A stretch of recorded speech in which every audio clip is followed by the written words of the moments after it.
¿Qué tal? ¿Cómo le va? Muy buenas noches. Le repito lo que le digo cada viernes, que estoy feliz de sentirlo cerca y que estoy encantada de pensar que usted va a poder participar en esta conversación gracias a que están listas nuestras líneas telefónicas. Acuérdese, el invitado es de todos nosotros. Y hoy, por cierto, es un personaje muy especial, con muchísimos talentos y es además muy joven. Fíjese, es cantante, es músico, es cronista, es cuentista, es poeta y, por si fuera poco, es un magnífico novelista. Con su primera novela, Tejiendo en el agua, creo que se llamaba, en 1985 gana un primer premio. Pero después, con Inglaterra, una fábula, gana un premio muy importante en Argentina, que es el Premio Clarín. Ha recibido muchos otros reconocimientos, pero este año, bueno, le ocurrió algo que es maravilloso. Fíjese, el Premio Alfaguara de Novela, que es uno de los más prestigiados para los escritores en nuestra lengua, cumplió 15 años y esto coincide con que el premio lo está recibiendo justamente quien es nuestro invitado esta noche. Se trata de Leopoldo Brizuela. No sé si dije que además cantas, ¿verdad? Canto un poco. Lo intentas, pero Lo de que intento. escribes. ¿Cómo ganó este premio? Con una novela muy especial de la que vamos a hablar más tarde, por supuesto. Se titula Una misma noche. Es un viaje muy extraño, así dicho esquemáticamente, del año 2010, un retroceso a 1976. Ahí hay todo un misterio, una clave. Y desde luego, cuando se vaya desentrañando, usted va a preguntar tantas cosas como yo me he preguntado. Por lo pronto, quiero preguntarle justamente a nuestro invitado el título, la repetición. Primero se llamaba La repetición como un homenaje a Dickens. En algún sentido sí, era el título que provisorio, porque lo que más me gustaba enfocar era todos esos aprendizajes que hacemos casi sin darnos cuenta eh, y que después terminan convirtiéndose en conductas que creemos que son naturales, ¿no? Sobre todo reacciones que creemos naturales y sin embargo nos olvidamos que tienen una historia. Pero sí hay un acercamiento a Dickens porque además tu seudónimo es Pickwick Pickwick. y los papeles de Pickwick son Sí, una bueno, es un novela escritor que yo adoro y fabulosa. adoro la felicidad con que Dickens está en el mundo, esa felicidad que se le nota ¿Cómo en es el todo. principio de las dos ciudades, te acuerdas? Eran Sí, los, en una ciudad había un eran los rey mejores, determinado. no eran los mejores tiempos, eran los peores tiempos, etcétera. A lo mejor lo estoy citando mal, pero hay quien dice que es el mejor comienzo para una novela así de cuantas se han escrito. Sí, En fin, hay algo más que quiero saber de esta novela. Comentas desde el principio, esta es una novela policial, pero desde luego muy especial porque el personaje es el cadáver, es el asesino y es el investigador. ahí está. Sí, la novela comienza en el año 2010, como usted decía, eh, a partir de los hechos reales, inspirado en los hechos reales que verdaderamente me pasaron, que dan inicio a los dos planos.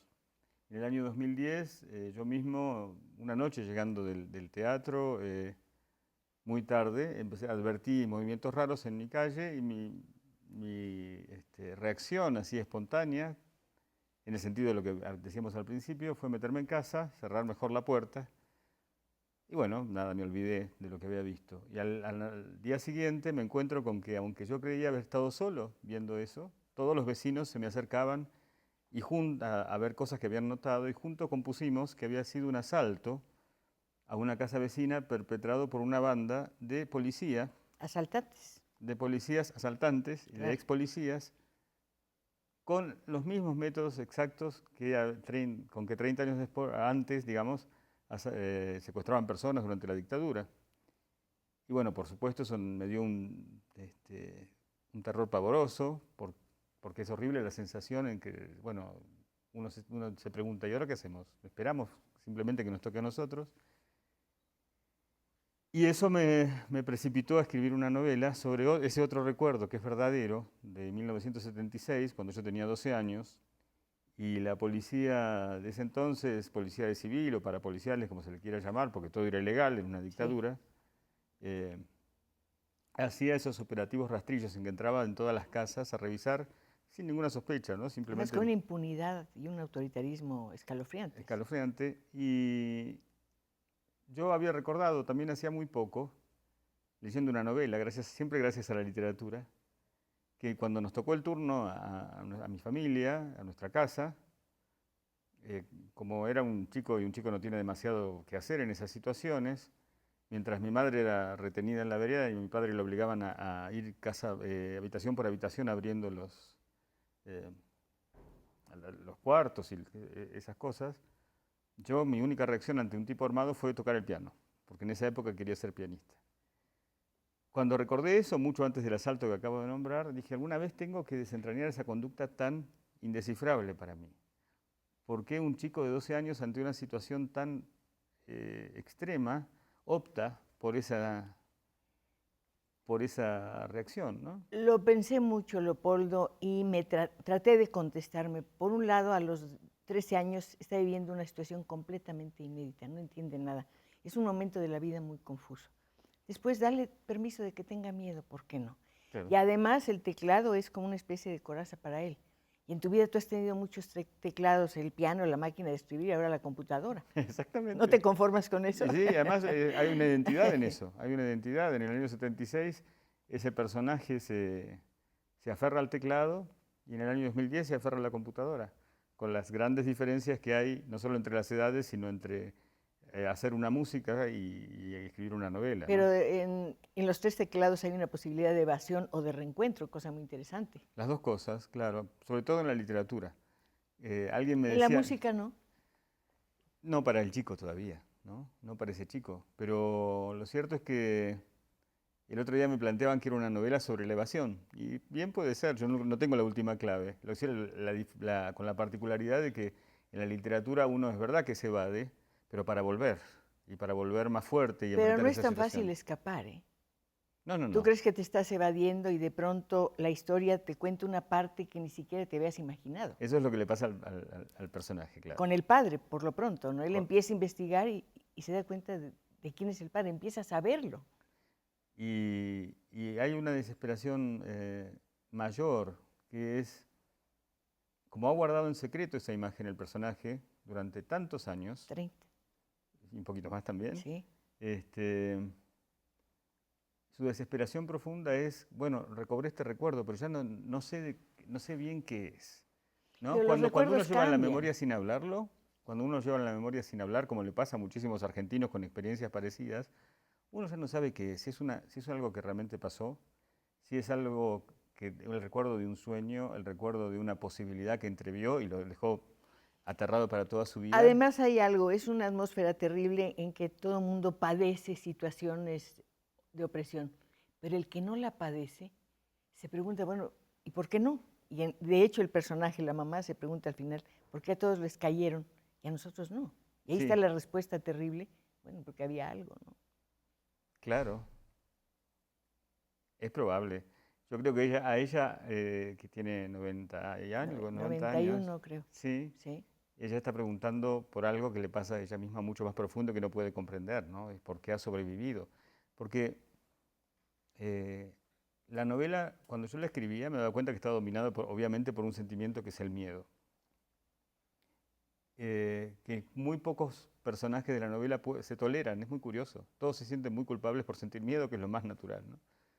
Pero después también me di cuenta que hay otro sentimiento muy fuerte que es la culpa.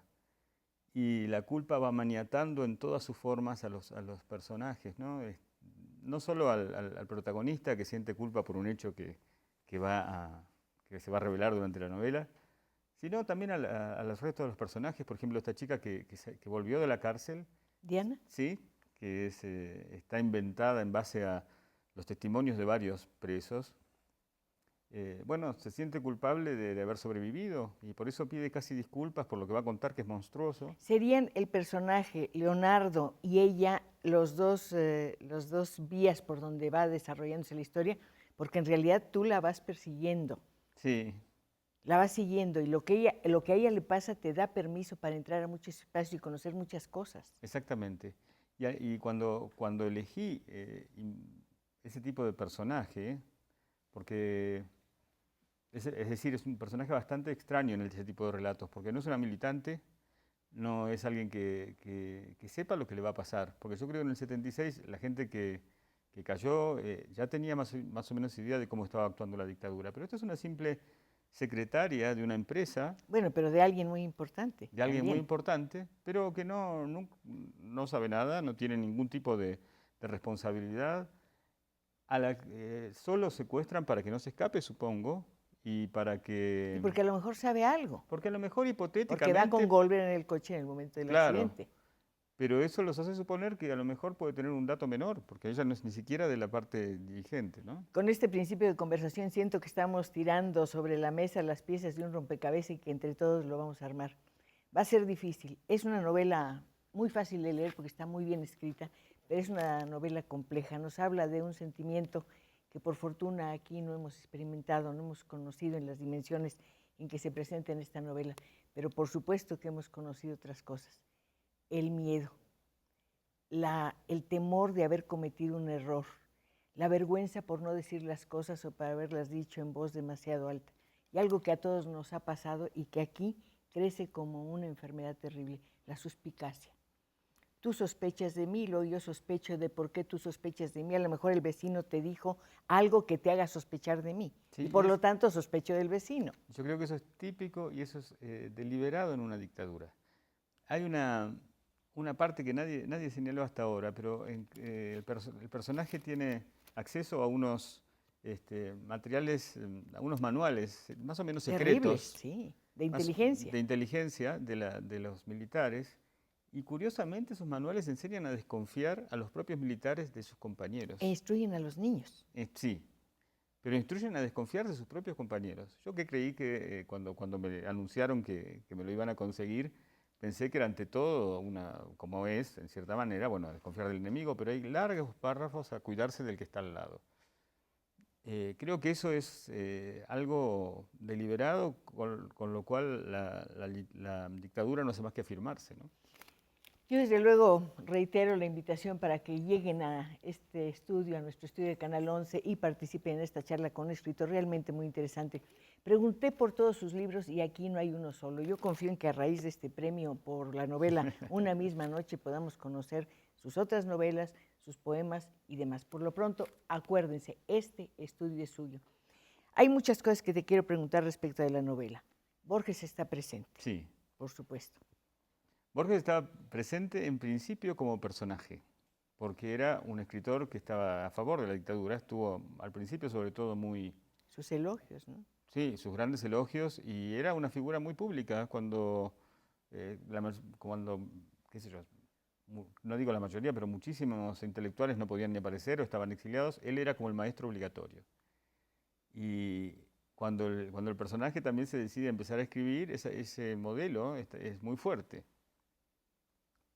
Y en dos sentidos, porque es un modelo de adhesión a la dictadura en cuanto a conducta, pero su obra no es totalitaria, al contrario, es una obra de gran libertad y que incita a la libertad creadora. Esa particularidad me interesa mucho. Ahora, cuando la terminé de escribir y empezaron estas entrevistas en la gira del Premio Alfaguara, la gente no hace más que señalarme hasta qué punto Borges está presente en la novela como influencia. Bueno, por el asunto, por su interés en las cuestiones de la memoria o de los sueños, y hasta hay Exactamente, capítulos que pones aquí con ese nombre, partes. sí. Y, por ejemplo, cuando empecé a viajar todavía, bueno, suspendí mis clases y todavía me quedaba una que era la clase sobre Borges. Y cuando leíamos con los alumnos algunos cuentos, ideas enteras de Borges, o frases enteras de los capítulos, me di cuenta que estaban en la propia novela. Por ejemplo, esa idea de Borges de que un acto de nuestra vida, uno solo, de pronto nos revela quiénes somos. O esa idea de que no tenemos una sola biografía, tenemos tantas biografías como el rasgo nuestro elijamos para contar, ¿no? O la idea de que el pasado no es inmodificable, lo puedes Exactamente. modificar en la memoria. Bueno, y eso es una idea que sostiene toda la novela y que bueno, que es una novela borgiana, aunque ya yo ni me hubiera pensado en eso. Que me parece que es una gran felicidad para mí, porque es un escritor que ya lo llevamos puesto, no hay ninguna Bueno, necesidad. además es inevitable, en cierta forma, ¿no? Y doy gracias a eso, ¿no? No es una sombra opresora, como muchas veces se supone y nos preguntan, ¿no? Por cierto, yo tengo que preguntarte, ¿qué es lo que el niño de la novela, Leonardo, está tocando realmente en el piano? No es Bach, es una milonga. ¿Una milonga que sale en un cuento de Borges? Sí, sí, que sale en un libro de una antología de textos sobre un personaje muy típico de allí, que es el compadrito. Ajá. Y es muy fácil de tocar el piano. Entonces él Pero tú está eres tocando. músico, ¿por qué no nos la silbas, la cantas o No, no, haces no. algo? ¿No? ¿No te animas? No. Hay momentos en que uno realmente encuentra cosas graciosas, cosas chistosas, es algo terrible. Una persona, y cosas que no deberían dar risa. A una persona le disparan a los militares porque lleva un frasco con un líquido amarillo. Creen que es un explosivo y es una prueba para un laboratorio. Eso es espantoso. Sí. Pero te hace reír y eso es horrible y me siento culpable de que me dio risa. Bueno, y yo creo que es el indicio ya de que las cosas, de esos tiempos en que las cosas ya son demasiado, ¿no? El momento en que había muchas otras anécdotas de ese sentido, el momento en que la gente ya empezaba a darse cuenta de que no había signos en que confiar, es decir, que cualquiera podía ser sospechoso por cualquier cosa. Y por supuesto todas esas anécdotas son reales, no le sucedieron a estos personajes que son inventados, pero empecé a recopilar en mi memoria historias parecidas y muchas las saqué. Y que son momentos, por supuesto esa persona fue asesinada, pero había momentos de humillación que después nadie cuenta porque es menor, pero que sin embargo pueden marcar a una persona para toda su vida, ¿no? Concretamente, ¿quieres que cuente? Sí. Sí, mi madre iba a buscarme al colegio todavía, sobre todo porque eran épocas muy peligrosas en auto y no llegaba un mediodía y no llegó. Entonces fui a casa solo, mi padre estaba muy nervioso todavía. ¿Y qué había pasado? Que había sido retenida por un cordón de la dictadura. Y en esa época llevábamos algo muy, muy cursi, que era, cuando viajábamos, que habíamos hecho un viaje por el norte, llevábamos una calcomanía que decía de dónde proveníamos. Decía La Plata de manera inmensa, ¿no? Y a un soldado cualquiera se le ocurrió que eso podía ser un signo guerrillero. Y le dijo, bueno, me quita eso. Qué horror. Y mi madre le dice, ¿cómo voy a quitar eso? Además estaba pegado porque el sol pegaba las calcomanías. Y se me lo quita como puede. Y estuvo 5 horas al sol sacando eso. Por supuesto llegó llorando. Y es una anécdota que nunca más contó, que yo tampoco conté, y que hasta que la gente cuenta esas cosas, hasta lo cuenta con una sonrisa, porque es menor. Ahora, uno se da cuenta del poder que puede haber tenido eso en una persona, esa experiencia mínima, que son, para mí, una de las cosas más satisfactorias que pasan con esta novela es que después de leerla, mucha gente en la Argentina, en Uruguay, en Paraguay, venía a contarme cosas parecidas. Y era absolutamente liberador, porque habían quedado también en el silencio, ¿no? Y además compartir esa historia te quita el peso, es decir, te quita la vergüenza de confesar muchas cosas, muchos niveles de sentimiento, que tuviste miedo, que tuviste dudas, que desconfiaste de la gente más cercana a ti también, que eso es muy importante, ¿no? Sí. Y alguien me decía me hacía una observación muy inteligente, que cuando uno piensa en recuerdos que son difíciles de traer a la luz, siempre piensa en cosas muy cruentas, ¿no? En accidentes, en cosas, digamos, de violencia. Y sin embargo, momentos de miedo, momentos de vacilación pueden ser igualmente vergonzantes. Pero es que cuando sientes terror, cuando sabes que la violencia te rodea, sientes miedo de todo. Tú estabas comentando lo de tu mamá quitando la calcomanía. Son 5 horas, pero lo que me preocupa es que son 5 horas cerca de una persona que lo está observando y que puede hacer con ella absolutamente lo que quiera, sobre pretexto de que, aunque sea una persona mayor, es una guerrillera y ve tú a saber qué más cosas. ¿Qué creen que me están diciendo? Que ya tenemos que hacer una pausa. El tiempo se me ha ido volando. Ustedes no han entrado aquí, yo sé por qué. Es la primera vez que vemos, usted y yo, a Leopoldo Brizuela. Aquí está la portada, aquí está el niño tocando el piano, siento su soledad y casi puede sentir, no sé si es verdad, que bajo sus pies rechinan las duelas del piso. Vámonos a un corte, regreso enseguida y ya llegó el grillo, que siempre viene. Si él llegó, ¿no va a llegar usted? Yo creo que sí, ¿no?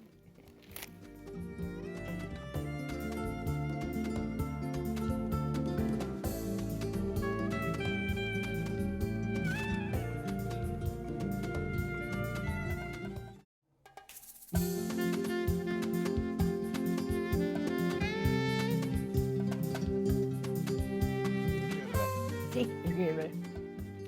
estábamos hablando de Dickens porque el grillo ya está cantando y como él canta, ustedes también están participando en esta charla.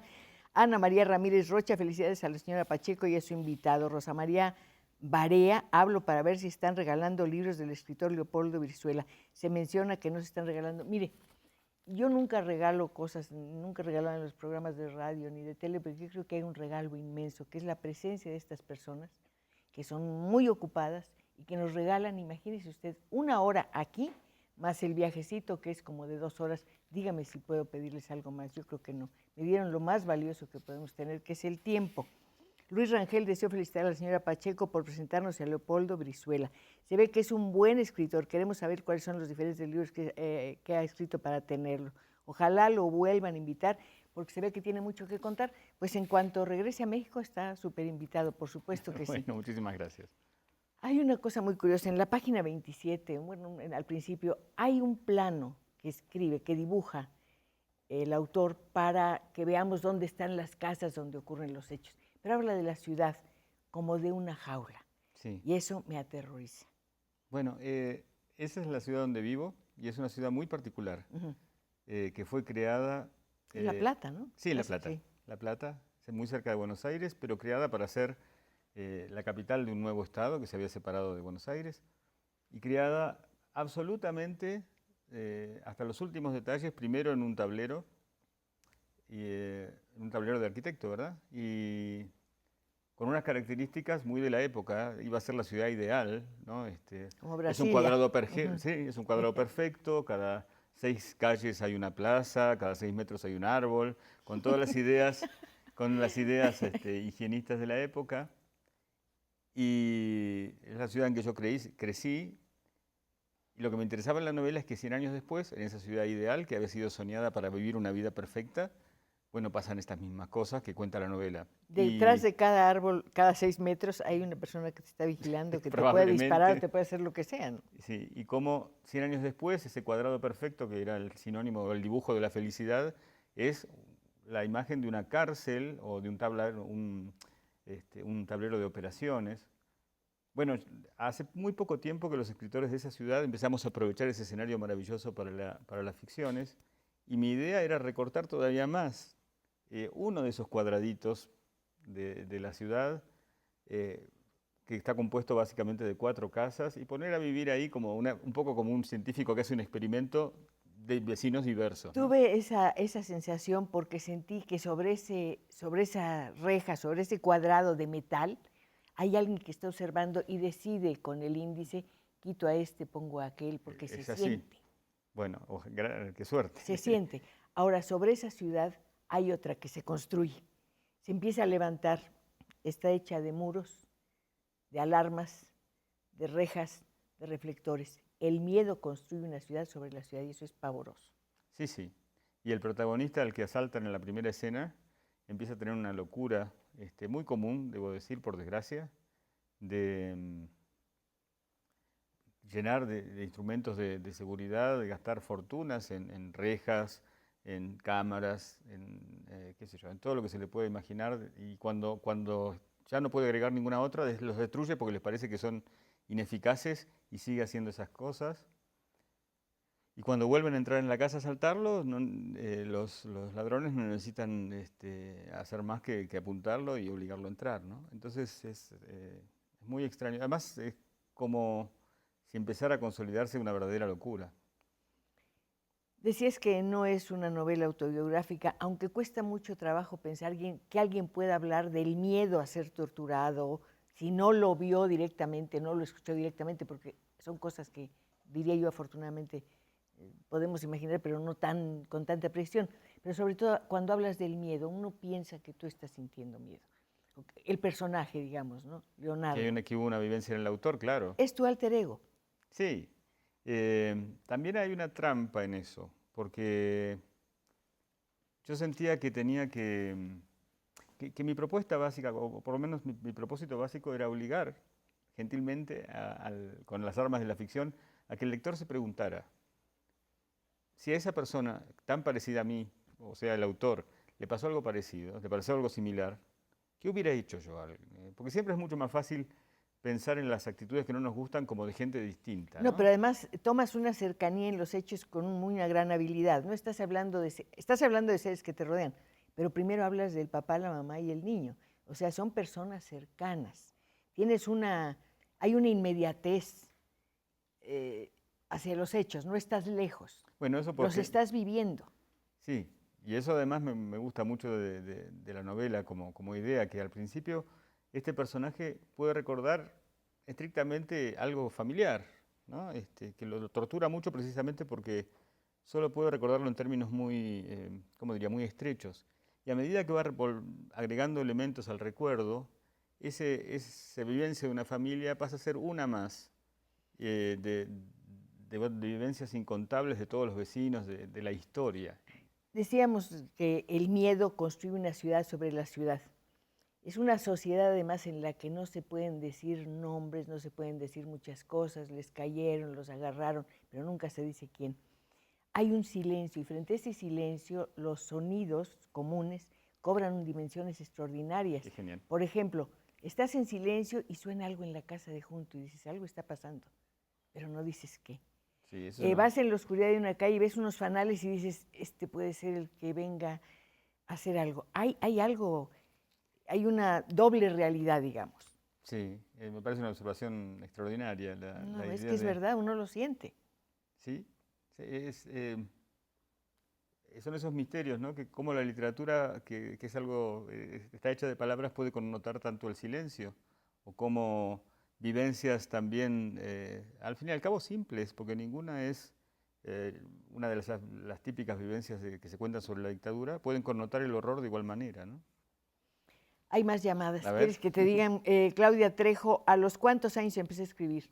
a los 12, a los 12. En la revista Oeste publicaste tus primeros Sí, cuentos en eso fue a los 77, 14 ¿verdad? años, sí. ¿Qué fue lo primero que escribió? Cuentos. Sí, cuentos y novelas, y algunos poemas, y novelas que yo creía que eran novelas, pero sí intentos, digamos. ¿En qué o en quién se inspiró?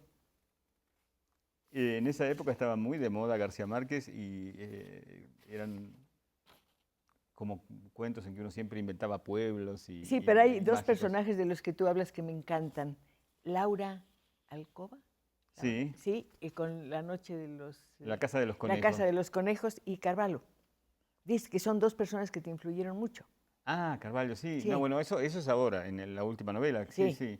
sí. Porque son dos novelas que traduje y cuando uno traduce una novela, está como, por un lado, está metido en ese mundo, pero además es como que se deja eh, permear por esos dos escritores. Laura Alcoba No la conozco, la voy a leer. es una extraordinaria escritora que también publicó una novela sobre la historia, sobre la época de la dictadura. Ella creció como niña, es bastante menor que yo, o sea que en esa época tenía 7 y 8 años. Creció en la casa de guerrilleros, digamos, una casa secreta con doble identidad.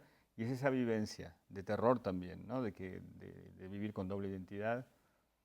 Y también transcurre en mi ciudad. Y fue una experiencia muy única porque, no sé, en México supongo que pasa lo mismo, que es muy raro que un traductor pueda traducir a su propia lengua, pero su propia lengua de infancia. Pero además tú decías hace un momento, bueno, no decías hace un momento, es que lo leí hace un momento, comentabas que es muy mal catalogado, muy mal valorado el trabajo de un traductor. Sí, No traduce palabras, traduce ideas y una ideología, sí, y además finalmente. traduce en ese momento, fue muy revelador porque tenía que traducir del francés a personajes que vivían en mi propia ciudad, que eso es una cosa muy excepcional, nunca se puede, Ajá. y ahí se podía. Entonces, en el momento que traducía a personas comunes de los años 70, mis vecinos, es como que surgían las voces del pasado, y por eso me influyó tanto, porque de golpe recuperé el lenguaje de mi propia infancia. Y Bernardo Carvalho es un extraordinario escritor brasilero, eh, que también escribió una novela en que básicamente eh, trabaja sobre la figura de su padre, ¿no? El lenguaje de la infancia es otra patria, Yo creo que es la gran patria, ¿no? la primera y la única. Sí, sí. Hay una famosa cantante argentina y compositora de la que que fue casi mi maestra, que es María Elena Walsh, que dice en una frase, en una canción que debería ser nuestro himno nacional, que dice, el idioma de la infancia es un secreto entre los dos, y se lo dice a la patria, ¿no? Que es algo que ella experimentó estando fuera, estando en París, ¿no? El idioma de la infancia es algo que solo puedo hablar contigo. Las presencias de tu padre y tu madre, ella descendiente de catalanes, tengo entendido, Sí. y él, un hombre dedicado a viajar Sí. en el negocio del petróleo, son dos personajes que me interesan mucho. Ah. ¿En qué manera te ayudan ellos a construir, tu padre y tu madre reales, ese lenguaje de la infancia? Es muy interesante porque uno piensa que son dos familias, una obrera y otra de condición muy humilde, la de mi padre sobre todo, que llegan a... Que iba a la Patagonia. Sí. ¿Tú Bueno, has estado ahí, no? cuando se crea esa ciudad de la que estábamos hablando en el siglo XIX, llegan, bueno, se necesitaban por supuesto muchos obreros. Y mi padre llega del norte a cumplir con una función, mi abuela en realidad llega del norte, que es un país, digamos, más indígena, más... a cumplir una función, y mi abuelo llega de Cataluña a cumplir otra, ¿no? Y se van integrando en las funciones de la ciudad. O sea que nuestra historia personal está muy intrincada con la historia, como todos quizás. Y lo que es curioso, como a nosotros como escritores, a muchos escritores argentinos, es que nos adueñamos de una lengua y somos casi la primera generación que la habla. Entonces estamos escribiendo en una lengua con mucha... que se está desgastando, que se está haciendo. Que se está haciendo todo el tiempo, exactamente. Hay una relación muy bonita con tu padre, por lo que comentas. Dices, hablas de que él viajaba mucho en esos barcos para ir por el petróleo y demás. Y comentas, entro en un barco, cuando veo un barco y leo su nombre me emociono, pero cuando entro a él siento más emoción que si entrara en un templo. Sí, eso es así. Eso es así. Mi papá trabajaba en los barcos como maquinista que iban... y volvían todo el tiempo de la Patagonia. Traían, en esa ciudad de La Plata, en el puerto, hay una gran destilería de petróleo, de YPF. Toda mi familia pertenece trabajaba en YPF, ¿no? En esa empresa. Y bueno, las historias de la Patagonia, que pueblan mis primeras novelas, pues surgieron ahí, ¿no? Con el misterio que tiene a los ojos, creo, de todo chico, el trabajo del padre. Para todo chico y para todo mundo. ¿Cómo te lo describía? Yo creo que mi papá hacía un personaje con sus amigos. Cuando eran muy viejitos, todos, que se reunían en casa, en la reunión de jubilados, él hacía el personaje del Severo, ¿no? Mientras los otros contaban aventuras estrambóticas y un poco fanfarronas, mi padre me hacía la señal de que esto era no todo fue así, el típico. No. Así que, pero creo que las pocas cosas que contaban y que muchas veces transmitían las novelas bastaban para crear una imaginación. Y me acuerdo de algo muy muy impresionante para mí, que era, por un lado, llamar a la oficina de YPF a ver cuándo iba a llegar. Entonces nos decían, bueno, todavía no está en San Julián, todavía está en Comodoro, todavía está en Ushuaia, y esos nombres que después... Te emocionan y los citas. Sí, y al mismo tiempo después escribí cuentos que pasaban ahí. Y algo muy... Perdón, sí, no, a veces llamaba desde el barco. Y esa sensación de inmensidad que nos separaba, porque teníamos que decir cambio y fuera, ¿no? Cambio, y le decía cambio y yo contestaba. Y antes que yo contestaba, se oía como interferencias, o no sé cómo llamarlo, como unas frituras. Pero también y yo creía que era el ruido del mar. Yo creía que era el ruido del mar. Yo lo pensé en ese momento que lo estabas diciendo. Y hablando del mar, comentas que los escritores que justamente toman el mar como personajes son tus mayores influencias. Por ejemplo, Joseph Conrad. Sí, Joseph Conrad. Incluso en esta última, ¿no? Que yo también es un escritor que llevo puesto. Que ni pensé en él o en algún momento solamente, pero alguien me decía que ese dilema ético que desgarra al personaje por una pequeña cosa. Delator, hay una novela terrible, ¿no? Sí, pero también está Lord Jim, que por un acto de cobardía parte su vida en dos y está como anclado en ese acto que también él juega como cobardía, pero uno podría comprender y dice, ¿por qué se castiga tanto? Esa presencia moral, ¿no? También debe ser de Conrad. Tenemos muchas llamadas ya, que bueno, me da mucho gusto. Ya ves, te las has ganado. Patricia Meraz, solo quiero decirles que son completamente maravillosos. Muchas gracias. Muchas gracias. Muchas gracias. Elena Pereda, felicidades a la señora Pacheco por su excelente programa y por su invitada, además de preguntarle dónde podemos conseguir el libro. En las librerías está. Ya está a la venta, sí, perfecto. Sí. Adolfo Juárez Borges dijo que no había una sola realidad, que había muchas otras realidades. No puedo opinar porque no conozco al escritor. ¿A quién? ¿A Borges o a Brizuela? No sé qué querrá decir, pero Borges tiene una idea que marcó mucho a varias generaciones, que es esta desconfianza sobre qué es la realidad, ¿no? Si la realidad existe como tal y nosotros vemos una realidad, o vemos lo que ya sabemos que tenemos que ver, ¿O lo que quieres ver? o lo que quieres ver.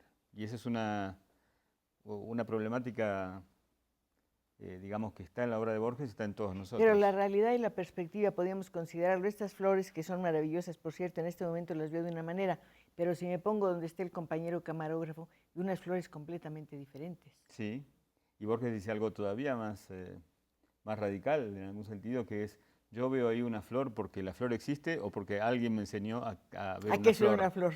Sí, y si trasladamos ese cuestionamiento a nuestros actos o a todo lo que somos, bueno, por eso decía, de una gran fuerza creadora y una fuerza revolucionaria, ¿no? En este sentido, creo que tenemos que tocar el tema de la memoria.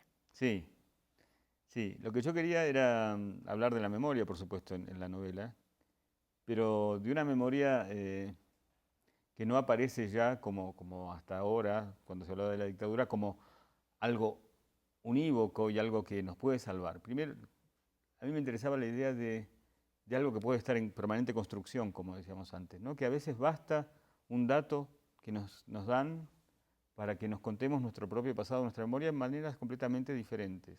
Pero además a veces cae algo que te dicen como una moneda en el fondo que tintinea con otra y descubres algo que no sabías, que no te habías imaginado de ti mismo o de otro, aunque sea un Exactamente. ser muy próximo. De ahí que la novela sea eh, un ir y venir permanente al presente. No quería hacer una Y lo novela como fechas, además tantas. nos facilitas el tránsito. Sí. No quería que fuera una novela como tantas en la que el personaje simplemente se instalara en el pasado y con toda tranquilidad contara una vieja historia, sino que al principio la contara con la sensación de que eso es importante, pero sin entender muy bien por qué, y vuelve al presente y algo la ilumina y vuelve, Hay una etc. especie de estribillo en tu novela. Si me hubieran interrogado. Sí, si me hubieran llamado a declarar o Eso eso. es, eso es. Sí, bueno, esa es Constantemente. una sensación que Yo habría dicho que la noche del 30, etcétera. claro. Eh, yo creo que esa es una sensación que experimenté, como decía al principio del programa, que todos experimentamos, ¿no? En ese asalto de una banda que sucedió realmente, una banda de policías, y que todos los vecinos decíamos, bueno, entonces ya está, y no nos van a llamar a decir lo que sabemos. ¿Qué hacemos con lo que sabemos? ¿Qué va a Lo pasar? escondemos, Claro. nos callamos, intentamos olvidarlo. ¿Y qué pasa si nos callamos? Entonces, el personaje es lo que está imaginando todo el tiempo lo que hubiera pasado si lo hubieran llamado a declarar. Entonces, si te callas, eres cobarde, o eres colaboracionista, o eres simplemente una persona que no sabe qué hacer. Sí. Y lo curioso, lo que descubrí después, es que él dice eso, y al público le parecerá raro que un escritor hable así de los propios personajes que inventó, pero es cierto que uno no los conoce totalmente. Lo que descubrí, digo, es que cuando ese personaje dice todo el tiempo, si me hubieran llamado a declarar, no piensa en los tribunales reales, piensa en las novelas policiales, como si fueran su Porque único, esta es una novela policial. claro, pero como si fueran el único referente de justicia para él. Hay un personaje encantador que veo poco, que es tu amigo, bueno, el amigo Mickey. Al primero que le dices, yo quiero escribir una novela que tenga que ver con este recuerdo que guardo y que no le dije a nadie. El día que se encuentran en su cumpleaños, les llevas un libro de Sándor Márai. Sí, sí, sí, un libro que admiro mucho y que se llama El último encuentro Ujú. y que narra exactamente la historia de dos amigos que se reencuentran después de 70 años, creo que algo, no, un poquito menos, pero bueno, A teniendo los esas dos alturas da lo 70, mismo. sí, teniendo los dos 70 quiero decir, y empieza uno de ellos a preguntarle por qué había desaparecido tan rápidamente de su vida. Y describe una escena también muy ambigua en que los dos estaban enamorados de la misma mujer, y esa escena ambigua es una escena de caza. Están cazando los dos en un bosque y de pronto el novio oficial de esa chica se da vuelta y el amigo lo está apuntando y corre de inmediato así el arma, y ese segundo basta para atormentarlo durante toda su vida porque el amigo desaparece. Además, pudo ser o no pudo ser. Pudo ser o no pudo ser. Y lo maravilloso de la novela es que después de páginas y páginas en que el amigo absolutamente dolido con haber perdido a ese que desapareció por haberlo apuntado, y después de páginas que le pregunta, bueno, entonces tú me apuntaste o no, o me quisiste matar, o fue una idea mía, o en realidad pudo haber sido porque tú estabas enamorado. Bueno, después de todas esas preguntas, el otro no dice nada y se va, No sabe, obviamente, no o no sabe. sabe. Hay una escena, no sé si estoy exagerando, en esta novela tuya, Una misma noche, en que él está impaciente con su madre porque ella grita, porque ella tiene miedo, él dejó la ropa tirada por todas partes, y la señora llega hasta el borde de la escalera, que es peligroso para ella. Y yo en un momento sentí que él había perdido la paciencia y que la iba a empujar. A lo mejor estoy exagerando, ¿no? Sí, bueno, eso está deliberado, sí. Sí, Sí, ay mamá, cállate ya. Entonces siento que hasta estira las manos. sí. Y es una relación, si quieres, Terrible. sí, terrible, pero compuesta con lo que, en eso sí es casi, no te digo autobiográfica, pero es lo que vivo cotidianamente, porque mi madre es muy anciana, tengo tías, tengo vecinos, y está escrito con las anécdotas cotidianas. Hablando Ahora de la tía, antes de que se me olvide, sí, tú decías, uno se acostumbra a la violencia. sí, Y un día que llega un tiroteo a nuestra casa, mi mamá sigue viendo, es mi tía del campo, sigue viendo la tele, y mi mamá lo más que dice es, vamos a hacer la mesa un poquito más para acá. sí, y la tía del no, en realidad eso terrible. sucedió a otra familia, y lo que sucedió realmente es que, dice, sonaba el tiroteo en la vereda y la reacción de la familia fue, bueno, vamos a correr un poco la mesa. Y la tía del Total. campo dijo, vamos a hacer cuerpo a tierra, que es lo que hacen en las películas, Claro, porque claro, no claro. podía concebir semejante Pero insensibilidad. esa naturalidad me pareció increíble. ¿Sí? Y era así. Es como del borde de una situación tan límite que uno ya no siente el miedo que siente. Lo que te quería decir, volviendo a la relación con la madre, es que eso que para mí era una descripción cotidiana de cómo es un anciano, porque repite y todas las cosas que Bueno, sabemos. es un anciano, punto. Claro. Nada más eso. Sin embargo, la cantidad, cómo retumban los lectores y me traen interpretaciones profundas de ese personaje. En un momento cuando él le dice, bueno, no me repitas más, y alguien me dijo que ese no me repitas, que para mí era una simple reacción, era como si le estuviera diciendo no me repitas a su propia conciencia, y que hasta cierto punto la madre en esa novela es un poco la conciencia de él, ¿no? Y me parece una interpretación que no sé si estoy de acuerdo, pero me parece sumamente interesante. Y además es una mujer que sabe todo, pero nunca lo ha dicho, es la que guarda mayor silencio. Sí. Al final pregunta por qué si a los demás vecinos les cayeron, a nosotros no, aquí debe haber algo muy extraño, y lo extraño es la historia del padre, que es verdaderamente terrible, ¿no? Es una interpretación, sí, y ya te digo, creo que ahí ella no se da cuenta de lo que está diciendo, es por qué yo soy la última que quedo, ¿no? ¿Por qué? Dice, tal vez no me perdonen el pecado de ser la única sobreviviente, Sí, o algo sí. por el estilo, ¿no? Hay una última parte, me queda muy poquito tiempo, en que describes la ESMA y dices una escuela que se convierte en campo de exterminio. Y la guía que los conduce por el viaje dan ganas de tirarla a la basura, porque en medio de ese horror de donde han muerto y han sido torturadas miles de personas, hace chistes, y unos chistes completamente estúpidos. Sí, y eso Pero así es una guía, ¿no? Para ella no es una realidad, es un lugar que tiene que mostrar, punto.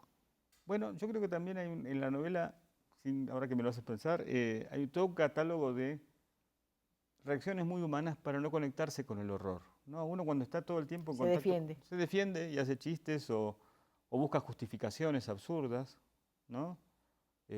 Incluso hay un caso concreto de una madre a la que secuestraron al hijo, lo torturaron y cuando vuelve dice, ah, bueno, pero volvió, era inocente, no le pasó nada. Es decir, hasta el ella... padre le dice, el padre del personaje, pero le da un golpecito y le dice, ya ves, cuando no pasa nada, cuando uno no ha hecho nada malo, no pasa nada, entonces olvídalo. Y eso es verdad, eso es, pasa mucho tiempo. Son como reacciones que yo no condeno tampoco porque son como cosas que uno se inventa para no estar en el horror, ¿no? Uno tiene derecho a olvidar el horror. Cuando Diana, creo, dice, bueno, ya pasó todo, yo tiendo una cortina y de otra manera no lo puedo seguir viviendo, se le toma mal. ¿De qué otra manera podía seguir viviendo? Claro, claro. Pobrecita. Es un personaje que describes muy bien, la imagino con una voz muy gruesa, ronca. Sí. Y fumadora empedernida. Exactamente. Sí, creo que sí lo es, ¿verdad? Sí. Abril Maya Torres, ¿de qué género es su libro y para qué edades va dirigido, por favor? Es una novela. Es una novela de suspenso, antes que nada, ¿no? Porque me gusta señalarlo porque después nos trenzamos en estas conversaciones tan interesantes sobre temas abstractos, pero ante todo es una novela de suspenso con mucho arraigo en el policial.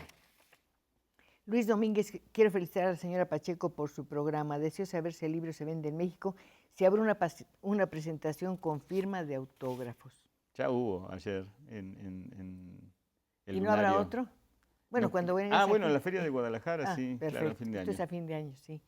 María de Lourdes Cruz Ulloa, saludos al escritor Leopoldo Brizuela. Es precioso y encantador viajar por el río y el mar de la Plata. Mónica María González, felicito al programa y es muy ameno para todos y siempre estoy al pendiente. De veras es un libro excepcional. No hay escenas terroríficas, pero me dejó verdaderamente aterrorizada. Hubo momentos en que me costó mucho trabajo continuar la lectura. Sentí dolor, sentí pena, por ejemplo, la soledad o el miedo de la persona que oye que va a ser torturada. Nada más eso. Que está vendada y que le dicen, tú eres el que sigue. Tú eres el que sigue. ¿Te imaginas cómo? Y que era mentira. O el cuarto 0x0, donde no hay Dios ni esperanza. Bueno, eso es una frase real de un preso, que decía, me llevaron un cuarto de 0x0. Pero tanto ese personaje como el propio narrador son personas que oyen más que sufrir en carne propia, que escuchan el horror. Entonces la novela habla de qué hacemos con lo que sabemos, qué hacemos con lo que oímos. Pero todo está como, todo es oír. Se oyen las voces, se oyen los rumores, se oyen los golpes y se oye lo que pasa en la celda contigua. ¿Cuánto tiempo me queda? 9 o nada, 2 minutos. Oye, tenemos que aprovecharlos muy bien, pero muy bien. ¿Quién de la gente que conoces ha leído el libro? Muchos de mis amigos. ¿Tu madre, por ejemplo? No, mi mamá ya no. Tiene 91 años, no es tan grande. No, pero no lee. No, pues léeselo tú. Sí, no, y lee todas las crónicas y eso sí, pero el libro todavía no. No, ya no digo. Y después mis primos, algunos. ¿No hay alguien que te haya dicho, oye, este personaje se parece a mí, hiciste muy mal, yo no soy así? No. Y eso me sorprendió muchísimo. Primero porque mucha gente tenía miedo. Me dice, cuando saqué el premio Alfaguara, me dice, y todavía no había aparecido el libro, me decían, ay, la que te vas a meter y te van a... Pero yo creo que la gente agradece, aunque salga de una manera que no sea la mejor. Tu momentito de fama, ¿no? Asomarte un poco. No, y ser liberado y poder estar en paz con los propios errores. Pues yo estoy encantada de haber leído tu novela, de haberte conocido, no te había visto nunca antes y por supuesto, bueno, estamos hablando con quien ganó este año el premio Alfaguara de novela. Es muy importante. Bueno, nada más le digo quién lo ha recibido, mire. Carlos Fuentes, que estuvo aquí hace muy poquito tiempo. José Saramago, que también estuvo aquí. Sergio Ramírez, que también estuvo aquí. Bryce Echenique, ¿quién más lo ha recibido? Pues Eliseo Alberto, Ángeles Mastreta, en fin, muchos escritores. A esa suma de personas a las que queremos, respetamos y por supuesto hemos leído, se suma el nombre, sí, de nuestro invitado de esta noche, Leopoldo Brizuela. Aquí está su novela, Una misma noche. En una misma noche lo conocí, nos despedimos y en una misma noche le pido que por favor cuando regrese a México venga aquí al estudio de Canal 11. Gracias. Muchas gracias, esto es parte del premio. Gracias, muchas gracias. Muy buenas noches y ya saben, nos vemos el próximo viernes. ¿Para qué va a ser? Pues para seguir conversando. Hasta entonces, cuídense mucho.